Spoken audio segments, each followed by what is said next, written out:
Well, something very exciting has just turned up. I shall reveal all at the end of the video. Stick around. So I've just had about 3 weeks off doing anything on this car. In the 3 years that I've had this car, I have never taken that much time off of doing it. I've always done something every day that I'm at home. So I think that was just the huge push to get it painted in the short amount of time that I did. And I was just a bit sick of it. So, Bonnet next.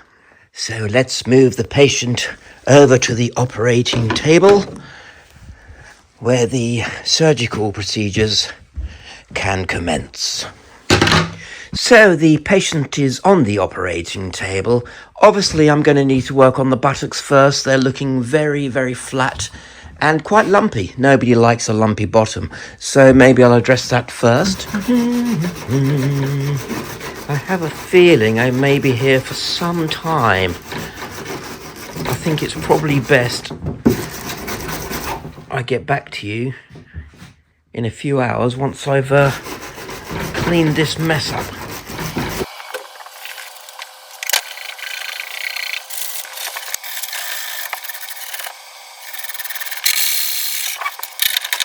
Right, so I'm just using some acetone to get rid of the residue, or any residue that might be hanging around from the wax on the modelling dough that I used, because it's very waxy.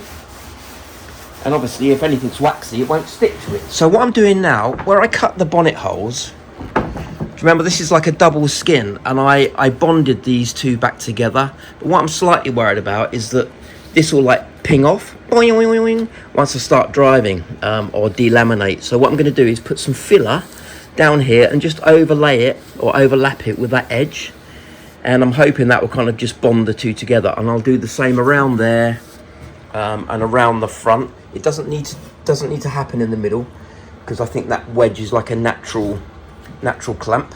So I'll be doing that. I also need to kind of bond that together as well. So I'll show you what I'm going to concoct now. I'm going to use some polyester resin with some chopped fiberglass strands, and some fumed silica. And I'll show you what each thing does. Now this stuff is really nasty, so you wanna be wearing breathing gear when you're using this stuff. So what we're doing, we're going to be pouring resin into this, and then some hardener, and then some chopped strands from that one. And what that'll do, that'll give it some strength. So resin on its own will just crack. Some chopped strands will introduce some fiberglass into it and bind it all together. And what that does, the silica powder, is gives it thickness. So you can, if you just had that and that, it would be runny. But by adding silica, you're thickening it up, so you're making a kind of a paste, which is a bit like what P40 is from Isopon, but actually it's a much cheaper way of doing it. So I'll show you what I mean. So what I'm going to do, I'm going to use some resin there. Then I'm going to add 2% hardener, which is going to be 3 milliliters, if I've worked that out correctly. So let's add the hardener first.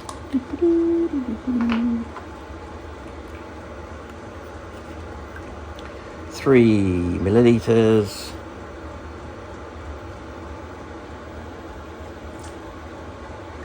That's 2. One more. There we go, that's 3. Okay.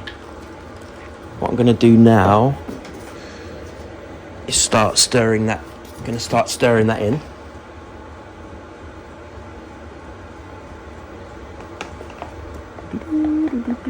Bit of a funny colour, this polyester resin. It's a cheaper one than I used before. Right, so let's add some chopped strands to that now, and that will give it some strength.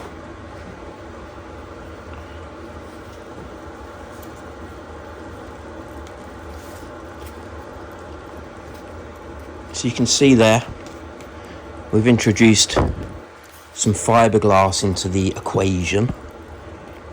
A little bit more. And you just kind of do this by feel, really. But as you can see, it's still very runny, so that's not a lot of use. So that's when we add some fumed silica. Kind of just get your spatula, add that to it. We've got to mix that in thoroughly. I don't want to breathe this stuff in, so I've just got my t-shirt over my mouth. But what you'll see happening is it starts thickening up.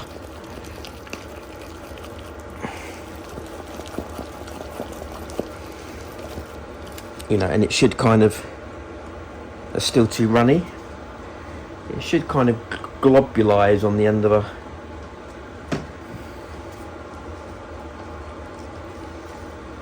now any professionals watching this might be cringing, so if you want to comment on how I could improve this, what I'm doing now, feel free to comment. You see it's thickening up there, that's kind of the consistency that I want to work with. So let's start working that into the gaps and bits and bobs now.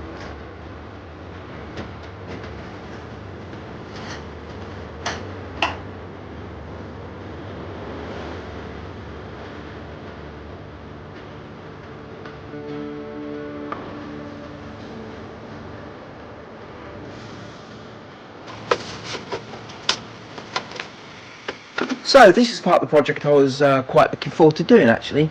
I'm going to get them panels, just lay them in place and see how they look.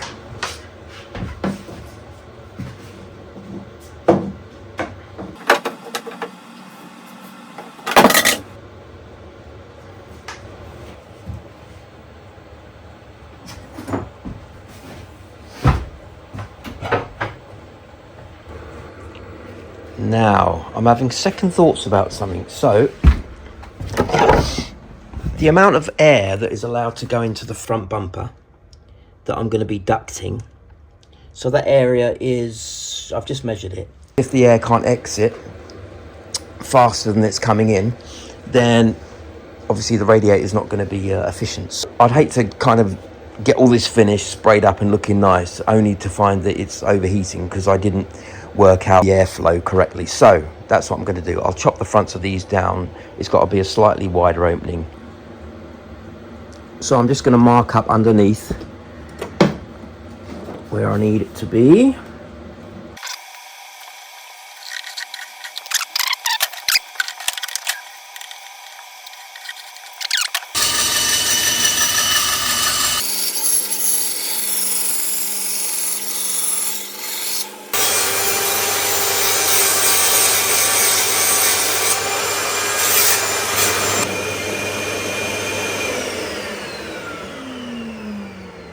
That lines up nicely with the other one. I'm going to hot glue gun these into position. As you can see there, and there, and there. So what I'm going to do, I'm going to make just a larger V section there, I think, for the filler to kind of settle into. And I think that will give it more strength.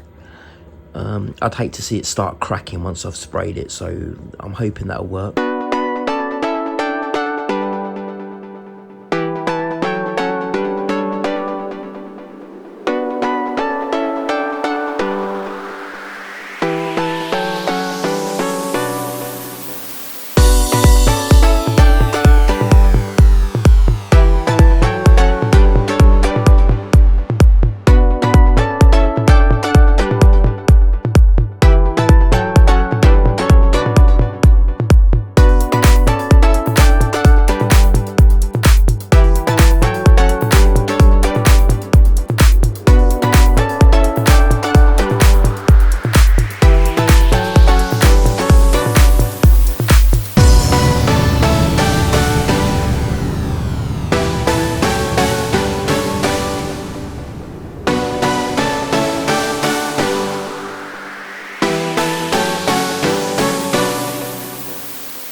time consuming part of the build, actually. A bit more time consuming than I thought. It still looks a proper mess. It's quite embarrassing. But I'll just keep adding filler, smoothing, sanding, trying to get the radiuses correct on there, or the radii correct on there, and we'll get there eventually. But for now, I want to show you the other part of the build, which is in there. So we have back the wiring loom, and it's quite an impressive bit of kit. So big thanks to Patrick at Premier Wiring Systems for this. It took a fair few months, but he's got a few projects on the go, so understandable that it takes time. And actually, I didn't need it yet anyway. Well, just about now I need it. So good timing, I think. So let's run through a few things. So we've got fuses.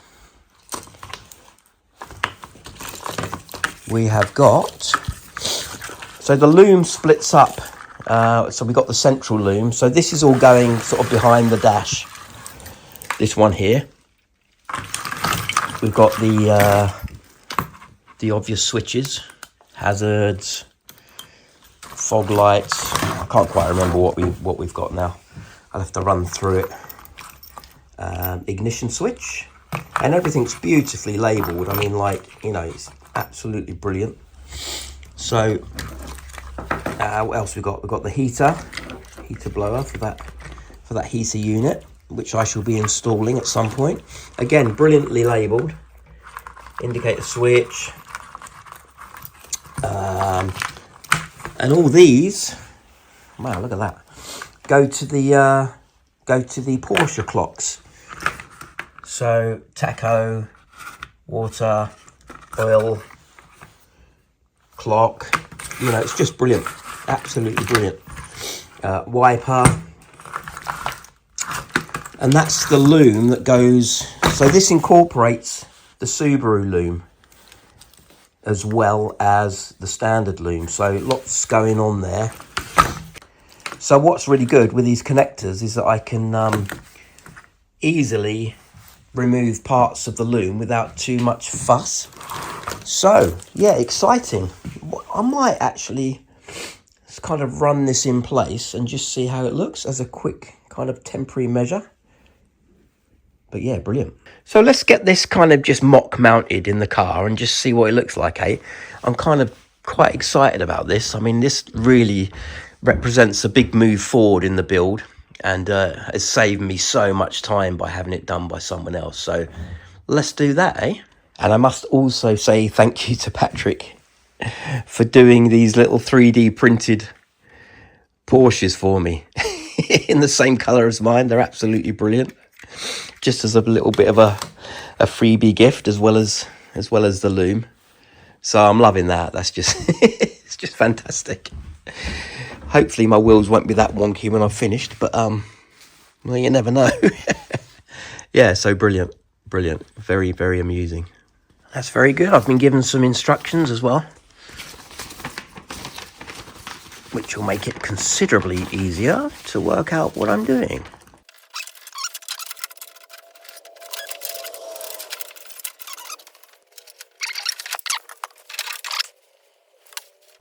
So I think I'm working it out. That's my loom going off to the back. I'll show you in a second. And let me try and figure out what's going on now without reading the instructions. Typical bloke. Got instructions, but I don't want to read them. So we've got all the dash illumination, which is going to be behind here. Or not illumination, but clocks. I remember the ignition key, or the ignition was going there. The wipers, I think, were kind of there-ish. Yeah, so my heater control, I remember, you can remember that in one of the videos, I had that sort of sitting down there near the gear stick. We've got electric window switches, which will kind of go in there. And then I wanted buttons all along the dash, if I remember correctly. Along the dash like that. They should look really nice actually when they're in. Oh, another one there. Another one there. So all them switches. So the front room, the front loom. That's good. Number 2 and number 2.